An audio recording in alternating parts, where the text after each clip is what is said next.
आज सोमवार 12 फेब्रुवारी. नुकतेच आम्ही आता अमृत महोत्सवाला जाऊन आलो आणि त्यामुळं तोच अजून मूड सगळा डोक्यात बसलेला आहे. एक भक्तीचा वेगळा आनंद आपल्याला भक्ती रसाचा म्हणूया खूप घ्यायला छान मिळाला. सगळ्यांना शुभेच्छा. अलंकापुरी पुण्यभूमी पवित्र, तिथे नांदतो ज्ञान राजा सुपात्र. तया ठविता महापुण्य राशी, नमस्कार साष्टांग श्री ज्ञानेश्वरासी. माता यस्य तपस्विनी च जनको, वैराग्य रागान्वित भ्रातारो गुरुणा निवृत्तिसहिता निर्वृत्तिका संस्थिताः. इत्थं साधुकृपान्वितं स्वयमहो ज्ञानामृतेनायुतं मृतं. वन्दे तं करुणाकरं प्रभुवरं श्रीसंत ज्ञानेश्वरं. श्रीसंत ज्ञानेश्वरं. ज्ञानेश्वर महाराज की जय. पंढरीनाथ भगवान की जय. जय तू ज्ञानेश्वर. सर्व श्रोत्यांना आणि ज्ञानेश्वरी भक्तांना सादर वंदन. सकाळी बोलायची राहून गेले की आजही कोणी आपल्यामध्ये नव्यानं उपस्थित झाले असतील तर त्या सर्वांना शुभेच्छा, त्यांचं अभिनंदन आणि स्वागत करूया. आपण तामसी तप पाहत होतो. 259वी ओवी झालेली होती आणि 54 ते 59 आपण सगळ्या त्या तामस तपाचे सगळे प्रकार पाहत होतो. पंचाग्नी साधन. तर पंचाग्नी म्हणजे काय की 4 बाजूला अग्नी ठेवून सूर्याचा प्रचंड दाह सहन करून आणि ती सगळी धग शरीराभोवती पेटती ठेवायची, म्हणजे आपण मध्ये बसायचे आणि हे शरीर हेच इंधन समजून त्या पंचाग्नीत हा तमोगुणी पुरुष आपलं शरीर जाळत असतो. तर याच्यावरचा ज्या वेळेला श्लोकात हा संदर्भ मला घ्यायला मिळाला होता मागच्या 73व्या, आणि त्यावेळेला मी सांगितलेलं तुम्ही वाचलं असेल, ऐकलं असेल. ताप पंचाग्नी साधने केली बहु पोषणे, शंभुव्रतारा कारणे जय देवी हरतालिके. तुम्ही आम्ही सगळ्यांनी हरताळकेची आरती म्हटलेली आहे किंवा माझी आई लहानपणी ही आरती म्हणायची. आणि त्याच्यामध्ये तापपंचाग्नी साधने इतकी वर्ष म्हणतोय, पण त्याचा अर्थ आत्ता या ज्ञानदेवीमुळे जास्त उमगला की हे खरं तर कसं होतं, तमोगुणाचं तामसी तप आहे. हे इतकं सोपं आहे का हो, 5 बाजूनी अग्नी ठेवून. कालसुद्धा आम्ही जेव्हा ह्याला गेलो होतो आळंदीला, मला आनंद होतोय की आळंदीच्या वातावरणात ज्या ज्ञानदेवांची रोज आपण प्रार्थना म्हणतोय, आरती करतोय, ज्ञानदेवी समजून घेण्याचा प्रयत्न करतोय, तर त्या वातावरणामध्ये 81 प्रकारचे यज्ञ होते. सगळ्यांचे, सगळ्या देवतांचे, म्हणजे अगदी ज्ञानदेवांचा सुद्धा एक यज्ञ होता. तो फार आवडला आम्हाला. सूर्याचा होता, दत्ताचा होता, शंकराचा होता, गणेशाचा होता, सगळे याग. आणि त्या यागांचे एक मोठी वास्तू असेल, तिथे ते 9 कुंड होती. 9 जण बसायचे तिथे. असे 9 ठिकाणी चाललेले होते आणि ते 81 याग होते. आणि शेवटच्या दिवशी श्रौत याग पाहिला.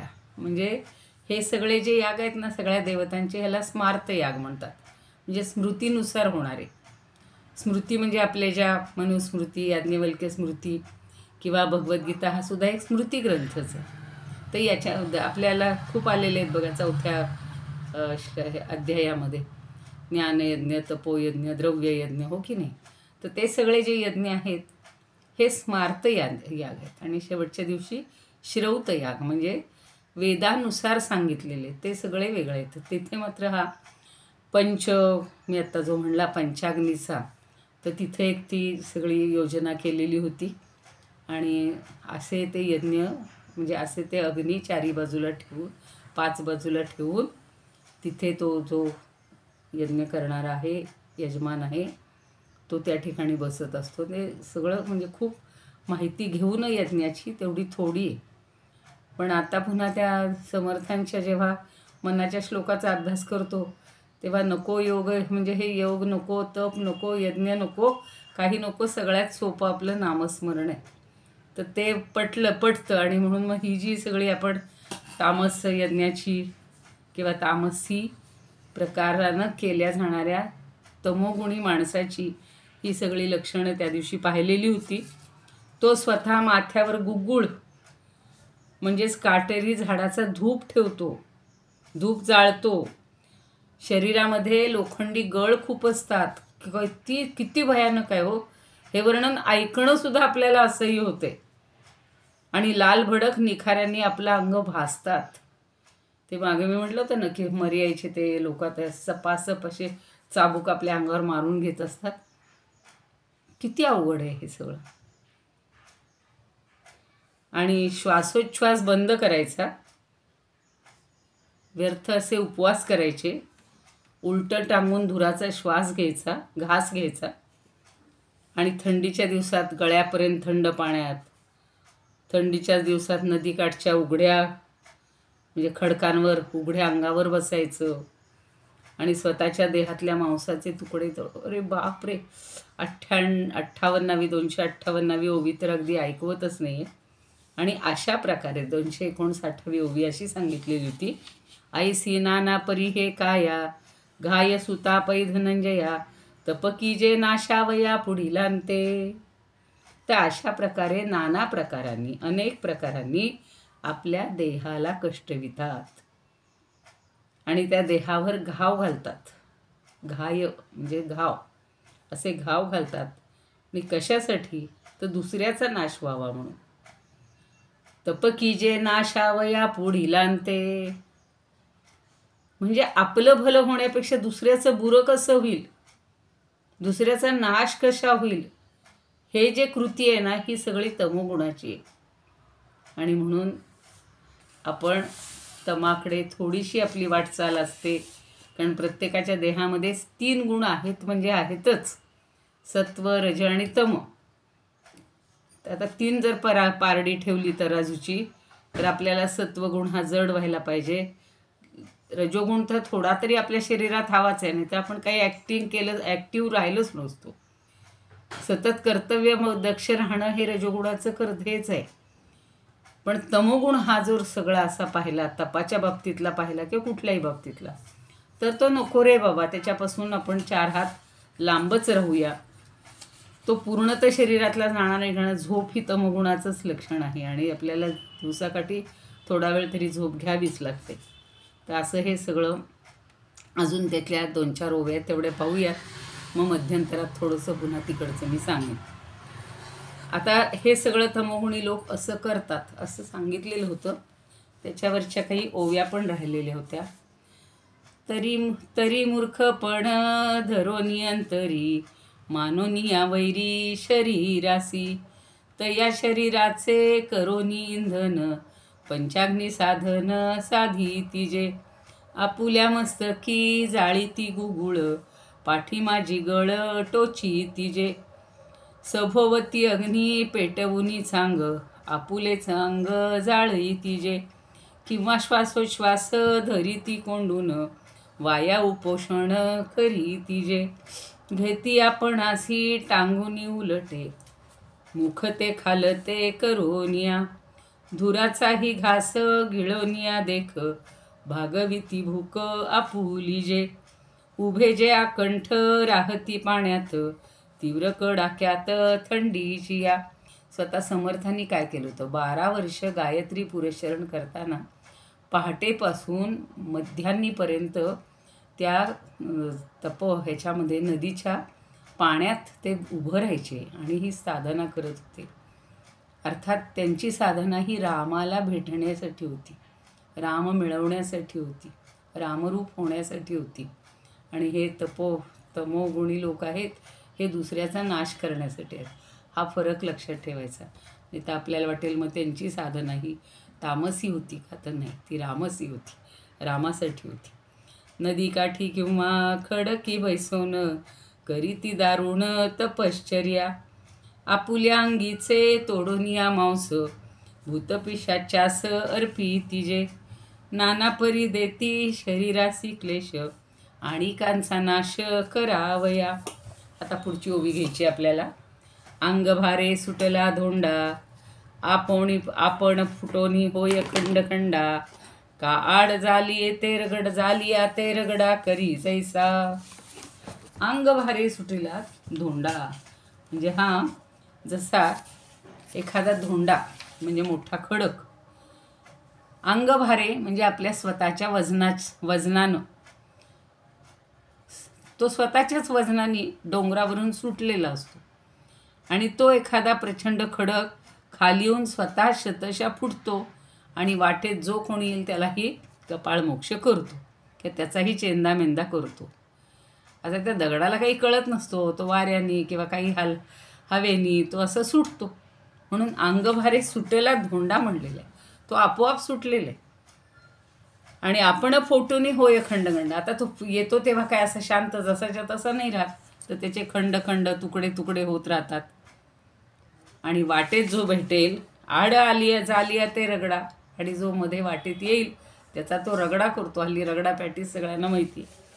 तर रगडा म्हणजे त्याचा चेंदामेंदा करून टाकतो. करी जैसा म्हणजे हा तमोगुणी माणूस जे तपश्चर्या करतोय ती कशी आहे, तर ही वर्ण फुटलेल्या तुटलेल्या धोंड्यासारखी आहे त्याची. म्हणजे तो स्वतःचा तर नुकसान करतोच, पण दुसऱ्यालाही तो त्रास देतो.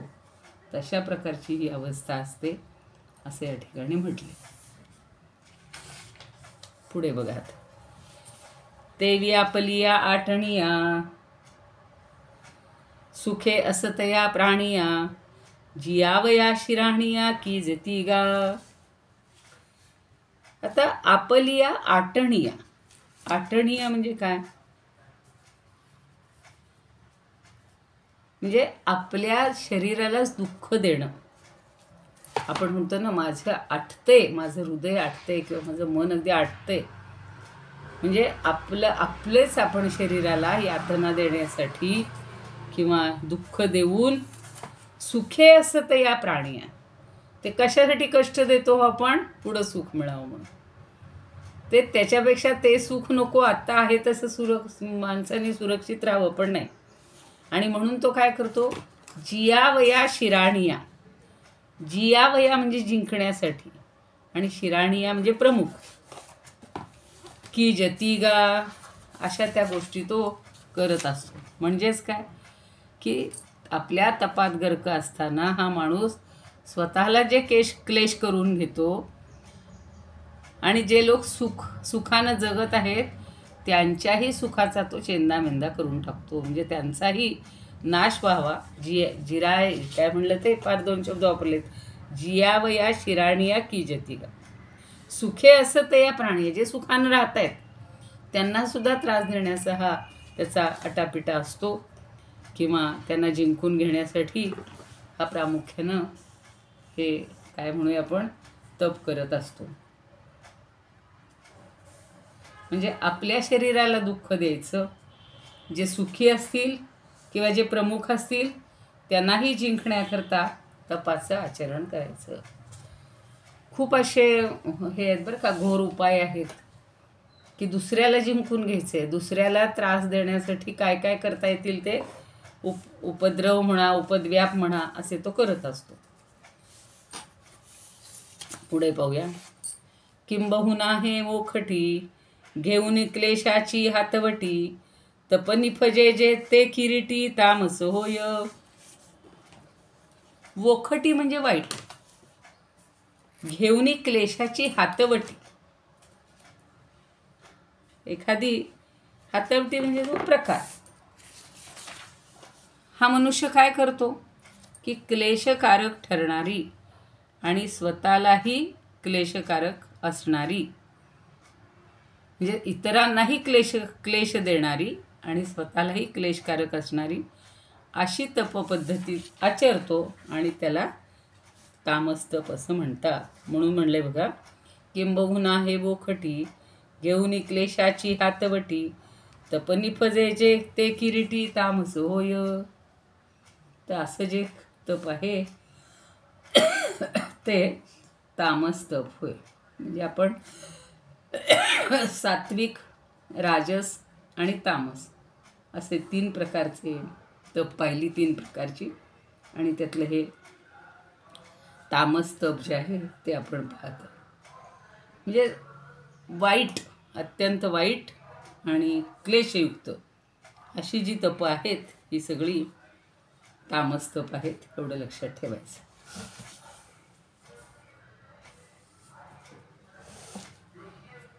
आता पुढचा बघा. आता काय म्हणणार आहेत. आता हे तपाचे प्रकार संपले. त्यातला तामस प्रकार हे 3-4 ओव्या झाल्यावर संपलाय. आता पुढे दानाचे प्रकार सांगणार आहेत. म्हणून पुढची ओवी दानासाठी आहे. आता बोलता प्रसंगा आले म्हणून पैगा करू रूप दानलिंगा त्रिविधातया. सगळ्या गोष्टी त्रिविध आहेत. दानसुद्धा 3 प्रकारचंच आहे.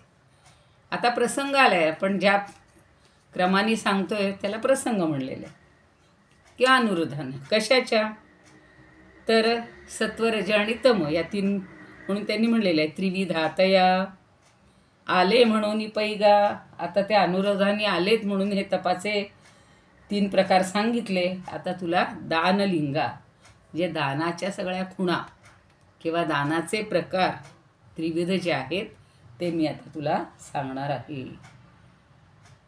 म्हणजे जे तपाचे 3 प्रकार आहेत ते तुला सांगून झाले. आणि आता तुला दानाची लक्षणं किंवा दानाचे प्रकार सांगणार आहे. ते कशाच्या आधारावर आहेत? येथ गुणाचे निबोले दानही त्रिविध असे झाले तेची ऐक पहिले सात्विक ऐसे. आता परत ते म्हणतायत की हे पहा, हे कशाच्या अनुरोधान आहेत? गुणाचे निबोले. हे गुणाच्याच आधारावर आहेत, गुणाच्या अनुरोधानेच आहेत. अर्थात सत्व, रज आणि तम हे 3 जे गुण आहेत त्याच्या अनुरोधानेच हे 3 प्रकार आहेत. दानही त्रिविध असे झाले. असं दानसुद्धा 3 प्रकारचं झालेलं आहे. म्हणजे असतं सात्विक ऐसे, त्याला सात्विक दान असं म्हणतात. म्हणजे या 3ही गुणांच्या संपर्कानं दानसुद्धा 3 प्रकारचं आहे. आणि त्यापैकी पहिलं मी आता तुला सात्विक दान सांगतो. आता पुढचा श्लोक घेऊया. खूप सुंदर आहे. याच्यावरच्या 2-3 ओव्या आहेत त्या पटकन संपून टाकू. डोंगरावरून ते मग अशी आदळणारं सांगितलं होतं ते अंग भारे सुटला, ती ओवी आहे. आता डोंगरावरून सुटला जो धोंडा येई गडगडा खाली जैसा आडपडे त्याचा चुराडा करीत आपणही होत शतखंड तैसे आठवोनी आपुले शरीर पिडावे इतर सुखी जीव ऐसी दुष्ट इच्छा धरोनी अंतरी तप क्लेशकारी करी तिजे तयांचे ते तप जाणावे तामस म्हणे श्रीनिवास अर्जुना. ते भगवंत स्वतः सांगतायत. गुणभेदे ऐसे तप जे त्रिविध करोनी विशद दाविले ते. आता तुझं सांगू प्रसंगानुसार 3ही प्रकार दानाचे ते. त्रिविध ते दान होय गुणभेदी तरी ऐक आधी सात्विक जे. या गुणांच्या भेदावरून 3 प्रकार आहेत. त्यातलं आता सात्विक दान कुठलं असतं ते मी तुला प्रथम सांगतो. मला हा श्लोक फार आवडतो दानाच्या बाबतीतला. आणि सगळ्यांनी असं दान करायला पाहिजे. पण प्रत्यक्ष व्यवहारात काय चाललंय ते आपण नंतर बघूया. दातव्यमिति यद्दानं दीयते नुपकारिणे देशे काले च पात्रे च तद्दानं सात्विकं स्मृतं. दातव्यम इति यद्दानं. दातव्य म्हणजे दान देणं हे माझं कर्तव्य आहे, ही भावना आहे त्याच्यामध्ये. दातव्यम इति यद्दानं अशा भावनेनं जे दान दिलं जातं, म्हणजे दान देणं माझं कर्तव्य आहे या भावनेनं जे दान दिलं जातं. इति यद्दानं दीयते. दीयते म्हणजे दिलं जातं, म्हणजेच केलं जातं. दान देणं आणि दान करणं दोन्ही एकच आहे, पण आपण काही वेळेला दान देणंच जास्त म्हणतो. तर दीयते इति दानम कुणाला? अनुपकारिणे. तिथं तो अवग्रहाच्या जागी अचा उच्चार करायचा. उपकारिणे नाही, अनुपकारिणे. म्हणजे आपल्यावर पुन्हा परोपकार कुणी करणार नाही, उपकार न करणाऱ्याला. नाही तर आपण अशा ठिकाणी देतो की आपण 5 रुपये द्यायचे आणि दुसऱ्यांनी मला 50 द्यायचे, ही भावना नाही आहे. तर आपण दान कुणाला करायचे? जो पुन्हा आपल्यावर परोपकार करणार नाही, तो उपकार न करणाऱ्याला द्यायचे. तेही कुठं बघा, 3 गोष्टी महत्त्वाच्या सांगितल्यात. देशे काले च पात्रे च. देश म्हणजे योग्य ठिकाणी, काले म्हणजे योग्य काळी, आणि पात्रे म्हणजे योग्य व्यक्तीला. म्हणजे योग्य व्यक्ती अर्थात योग्य म्हणजे भुकेलेला असेल, अनाथ असेल, दुःखी असेल, रोगी असेल, असमर्थ असेल, भिकारी असेल, अशांना अन्न, वस्त्र, निवारा किंवा औषधी, ज्याला जे देता येईल ते द्यायचं. याला त्यांनी काय शब्द वापरलेला आहे? पात्रेच. देशे कालेच पात्रेच. योग्य पाहिजे. अयोग्य ठिकाणी दान काही उपयोगच नाही. आपण खूप जणी करत असतो, महिलांचे तर बरेच माणवसे चालू असतात, पण त्याच्यामध्ये सुद्धा जर आपण हा उद्देश घेतला, म्हणजे योग्य देशात, योग्य काळात आणि योग्य व्यक्तीला, ज्याला गरज आहे त्याला, तद्दानम सात्विकम स्मृतम. ते दान सात्विक दान म्हटलं जातं. म्हणजे पात्र आहे काही व्यक्ती आपण दान द्यायला,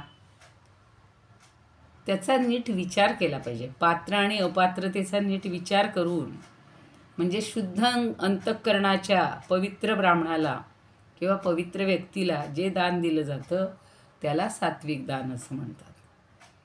म्हणजे दान देणंच माझं कर्तव्य आहे. लोकांना आपण काही द्यायचं असतं हे माहितीच नसतं, त्यांच्या गावीच नसतं. म्हणजे आपल्याला जितकं मिळेल तेवढं आपण घेत राहतो. तसं नाही करायचं. मी सुद्धा दुसऱ्याला देणं हे माझं कर्तव्य आहे. याला दातव्य शब्द वापरले. आणि या भावनेनं जे दान दिलं जातं, तर कोणता जाऊ दे, आता ते काहीतरी द्यायचंच असतं ना म्हणून आम्ही देऊन टाकलं, तसं नाही. दान देणं हे माझं कर्तव्य, ही भावना पहिली मनात असली पाहिजे. आणि त्याच्यासाठी योग्य ठिकाणी दिलं पाहिजे, योग्य काळी दिलं पाहिजे. अयोग्य वेळी देऊन सुद्धा चालणार नाही. आणि जे हे घ्यायला योग्य आहेत, पात्र आहेत, म्हणून आपल्याकडे एक शब्द वापरला जातो, सत्पात्री दान. सत म्हणजे चांगलं, पात्र म्हणजे ती व्यक्ती. सत्पात्री दान आवश्यक आहे.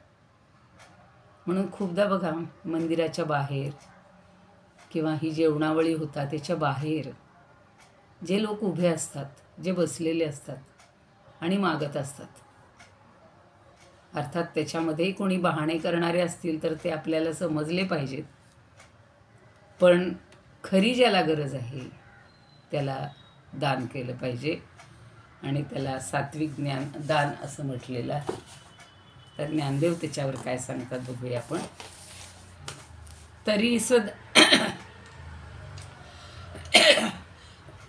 तरी स्वधर्मान तो ते, जय जय मिळे आपण याते, ते ते दीजे बहुते सन्मान योगे. स्वधर्म आणतो ते म्हणजे स्वधर्माचं आचरण करत असताना, स्वधर्माचरण करत असताना जे जे मिळे आपण याते. आपल्याला जे जे मिळतं, आता हल्ली द्रव्यच मिळतं, पैशाच्या रूपातच पगार असतात नाही का. ते ते दीजे बहुते सन्मान योगे. त्या धनाची स्वधर्माच्या मर्यादेत प्राप्ती होते. ते जे आहे ते धन अत्यंत सन्मानाने दीजे बहुते, जितकं द्यावं ना तितक्या प्रमाणात मिळतं. खरं सांगायचं तर पुन्हा मिळावं म्हणून अपेक्षा नाहीच आहे, प्रत्युपकारिणे. पण आपण जर खरंच मनापासून दान केलं, अनुभव घेतलेले आहेत, आपणही घेत असाल तर एकपट दिलं तर दसपट मिळते म्हणलं तरी चालेल. जसं बी एक पेरलं तर त्याच्यातनं एवढी कणसं होतात, एवढे दाणे त्याच्यातून येतात. एका कणसात किती दाणे असतील कधी आपण मोजतो का? नाही. किंवा एक बी पेरतो, एक कोय लावतो, त्याच्यातनं आपल्याला किती आंबे, किती फळं मिळतात. म्हणजे ती रुजवायलाच फक्त काय कष्ट पडतील तेवढेच. मग त्याला पाणी बिणी निसर्गातलं मिळून वाढणारी तर झाडं खूप असतात. तसंच आपण जर एक अगदी म्हणजे बघतो आपण की गरीब विद्यार्थी असतात, त्यांना जर दान केलं, त्यांच्या शिक्षणाचा खर्च उचलला, निदान त्यांना वह्या पुस्तकं घेऊन दिली, त्यांच्या शाळेची फी भरली, जेवढं आपल्याला करता येईल तेवढं अयोग्य म्हणजे अत्यंत योग्य ठिकाण, तर मग आपल्याला त्या धनाचा किंवा त्या दानाचा उपयोग होतो. ज्ञानदेवांनी पुढे ती ओवी सांगितली. जालया सुबीज प्रसंगू पडे क्षेत्र वाफेचा पांगू तैसाची दानाचा हा लागू देखतसे. बघा, पेरण्याजोगं सुबीज प्रसंग म्हणजे भरपूर बीज मिळतं, आपल्याला बी मिळतं. पण पडे क्षेत्र वाफेचा पांगू, अहो बी भरपूर मिळाले, पण क्षेत्र वाफेचा पांगू म्हणजे ते बी पेरण्यासाठी उत्तम प्रकारे नांगरलेली आणि पुरेसं खत असलेली जमीन लागते. तैसाची दानाचा हा लागू देख तसे, तसा हा दानाचा संबंध आहे की आहे तुमच्याकडे ढिगाण आहे, पण ते द्यायचं कुणाला हे कळायला पाहिजे हो. आणि असं म्हणतात की देख तसे, ज्ञानदेव म्हणतायत आम्ही पाहतोय की सात्विक दानाची स्थिती तशी दिसून येते, तसं दान दिलं पाहिजे. आता या दानावरनं सांगते की कालचा एवढा जो अमृत महोत्सव झाला आठवडाभर, सत्पात्री दान काय म्हणतात त्याचा अनुभव आला बघा. सगळे संत सज्जन ज्यांनी आपली काय म्हणतात ना तन मन धनानी किंवा आपली काया, आपलं सगळा देह, आपलं सगळं आयुष्य हे परोपकारासाठी वेचलेलं आहे. जसे सगळे पूर्वीचे संत आपल्या डोळ्यासमोर आहेत, ज्ञानदेव, तुकाराम, एकनाथ, सगळेच, नामदेव, सगळे तसे आत्ताच्या काळातसुद्धा असे आहेत, विरळा संत आहेत आणि जे स्वार्थासाठी काहीही बघत नाहीत. त्यांना फक्त 2 कौपीन वस्त्र असतील की जी काही वस्त्र घालतात ती असली बास आहेत. ढिगाणी म्हणजे राशीच्या राशी इतक्या त्यांच्याकडं लोक आणून ओततात त्यांच्या पायाशी, पण त्याला ते कशालाही स्पर्श करत नाही. मग त्याच्यातून जसं स्वामीजींनी वेधशाळा, वेधपाठशाळा काढल्या, आता हे गीतेचं ज्ञान देणं चाललेलंच आहे. ज्या ज्या गोष्टींची ह्याच्यामध्ये देशामध्ये गरज आहे त्या गोष्टी सगळ्या निर्माण करायच्या. त्याच्यासाठी हा पैसा, त्यासाठी मिळालेलं धन हे सगळं वापरायचं. तर ह्याला सगळ्याला सात्विक दान असं म्हटलेलं आहे. म्हणजे काहींनी तर अगदी त्यांना सोन्याचा मुकुट आणून दिला, काहींनी सुवर्ण माळा म्हणजे एवढाल्या माळा अगदी त्या घातलेल्या आहेत, फुलांच्या तर काही विचारूच नका. इथं लोक देतात आणि जितकं आपल्याला शक्य आहे तेवढं आपण द्यावं. त्यांच्याजवळ काय सौम्य निष्कांचन निर्धन साधक वैराग्याचा उपासक, असा मी वैराग्याचा उपासक असला पाहिजे.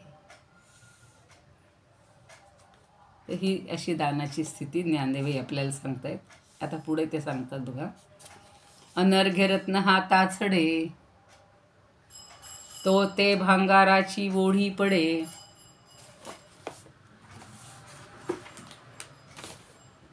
दोन्ही झाली तरी न जोडेले ते अंग. भांगाराची म्हणजे सोन्याची. आत्ताच म्हणलं ना की त्यांना सोन्याचं सुद्धा किती लोकांनी दान केलं.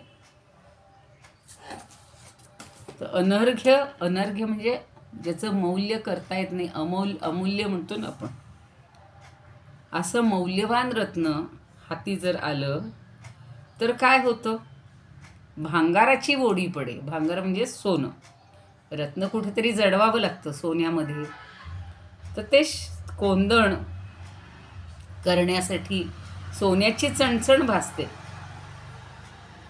गोढी पडे म्हणजे तिथे गरज पडते, कमतरता येते. हे तिन्ही एकी मिळती जे भाग्य घरी उन्नती धरी उन्नती आपुला विशी. आणि या दोन्हीचा लाभ होऊन अलंकारांची निर्मिती जर झाली तर तो घडलेला उत्तम अलंकार धारण करण्यासाठी हे तिन्ही एकी मिळती जे भाग्य धरी उन्नती आपुला विशी. पण कधी कधी असं होतं की सोनं मिळाले तर रत्न मिळाले, ते चांगलं जडवले, पण तो अलंकार घालण्याजोगी व्यक्तीच सापडत नाही आहे, व्यक्तीच मिळत नाही, किंवा असा देह लाभत नाही. तिन्ही गोष्टी आवश्यक आहेत ना. रत्नही मिळायला प्राप्त व्हायला पाहिजे, त्याच्यासाठी कोंदण करण्यासाठी चांगलं सोनंच पाहिजे, आणि ते मिळाल्यानंतर ते घालण्यासाठी योग्य व्यक्ती पाहिजे, योग्य व्यक्तीला ते देता आलं पाहिजे. म्हणून सगळंच सत्पात्री पाहिजे ना, तरच त्याचा उपयोग आहे.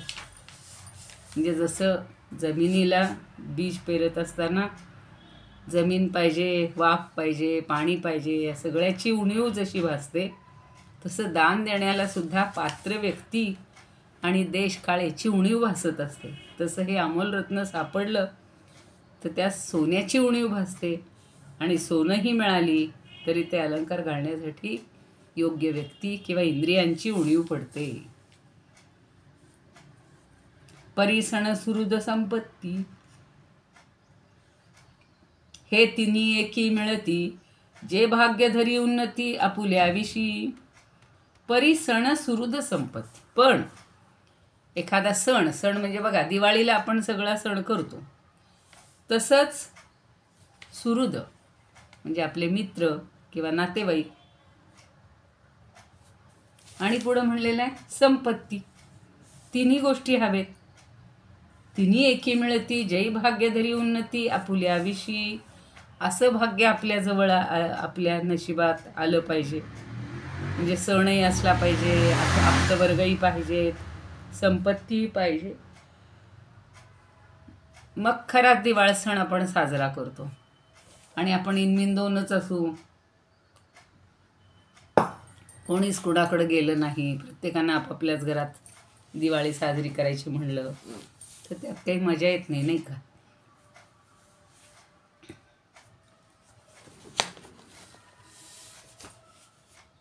आता कोणी पाडव्यासारखा, कोणी म्हणतात की आपल्या सद्भाग्याला अशी दैव अनुकूल झालं तर हे सगळं असं मिळून जातं. प्रेमळ मित्र मिळतात, ऐश्वर्य संपत्ती भरपूर मिळते, आणि अप्रतिम असा भाग्योदय किंवा त्रिवेणी संगम असं जेव्हा जुळून येतो तर त्याला सात्विक दानाचं जे महत्त्व सांगतात, ह्या सगळ्या गोष्टी जुळून आल्या तर, आणि मग ते जे भाग्य आहे ते आपल्याला उत्तम भाग्य किंवा श्रेष्ठ असं म्हणता येईल, आणि त्यामुळे आपली चांगली उन्नती होऊ शकते. तैसे निफजावया दान जै सत्वासी ये संवाहन. तै देश काळ भाजन द्रव्यही मिळे.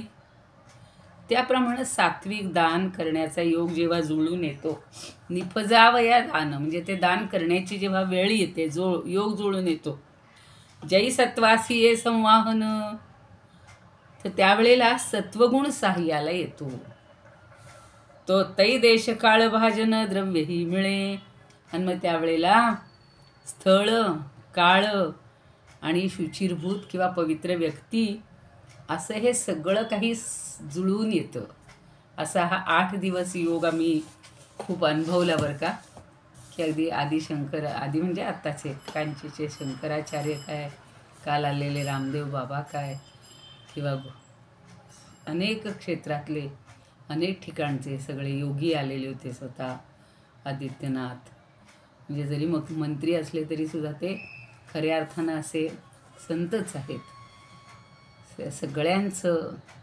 सगळ्यांना दान केलं आहे, मनापासून दान केलेलं आहे स्वामीजींनी, किंवा ह्या सगळ्या 2-4 ज्या काही संस्था एकत्रित होत्या त्या संस्थांनी सगळ्यांनी, सगळ्या छोट्या छोट्या मुलांचा सुद्धा हे केला, स्त्रियांचा सन्मान केला. असा सन्मान करण्याची किंवा हा सगळा सोहळा करण्याची, दान करण्याची ही जी पद्धत आहे याला सात्विक दान असं म्हणतात. आणि ते आपल्याला कसं करावं याचा अगदी आदर्श किंवा एक उत्तम नमुना प्रात्यक्षिक. आपण नुसतं ऐकणं ग्रंथात वेगळं आणि तो अनुभवणं वेगळं. मग ते पाहिलं की आपल्यालाही वाटतं की आपणही अशा प्रकारचं दान करायला पाहिजे, करू शकतो आणि आपणही देत असतो बऱ्याच ठिकाणी. पण अजूनही दिलं तर ते सात्विक दान होईल. आणि तिन्ही गोष्टी जुळून आल्या पाहिजेत: चांगलं स्थळ, चांगला काळ आणि शुचिरभूत व्यक्ती. आता माझ्याजवळ आहे गठुडं आणि म्हणून मी ते कुणाला तरी रस्त्यात देऊन, तसं कुणाला तरी देऊन टाकून उपयोगाचं नाही. म्हणजे असे या तिन्ही गोष्टींचा विचार करून दिलं जातं ते सात्विक दान. इदमुपकर्तुं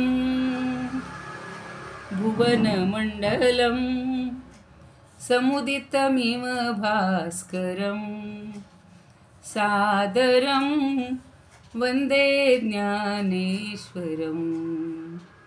त्रिभुवनमाता भगवद्गीता लोकमङ्गला लोकविश्रुता लोकहितं सन्ततं ध्यायता येन ज्ञानेश्वरी विरचिता.